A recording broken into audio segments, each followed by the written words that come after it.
Madagascar bénéficiera à nouveau d'un financement de 171,9 millions de dollars du Fonds monétaire international FMI. Ce nouveau décaissement, effectué au titre de la facilité de crédit rapide, porte à 337,9 millions de dollars le montant total du soutien financier à ce pays. La nouvelle mesure vise à contrer les effets du Covid-19 sur l'économie de l'île Rouge.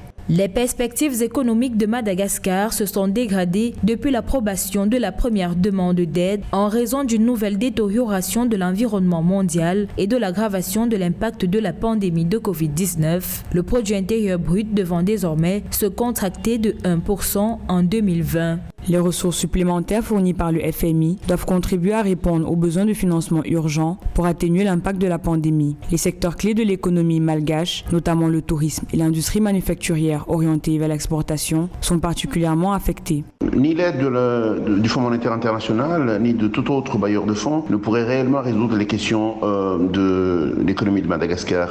Tous les pays du monde sont en difficulté, y compris les grands pays riches. Ça sous-entend qu'en fait, il y a un processus profond de restructuration des économies et des finances des pays, et c'est des processus spécifiques pays par pays, et ça prendra le temps. Personne ne sait quand est-ce que nous sortirons de cette affaire du Covid-19. De toute façon, la seule chose que tous les pays doivent être en mesure de faire, et Madagascar, c'est se préparer à une prochaine crise en se demandant comment on va être en mesure d'être résilient. Notons qu'en accordant début avril la première aide, le FMI prenait déjà acte des répercussions de la crise sanitaire mondiale sur l'économie de Madagascar. Des perturbations affectent également les exportations minières et manufacturières, ainsi que le commerce et l'investissement.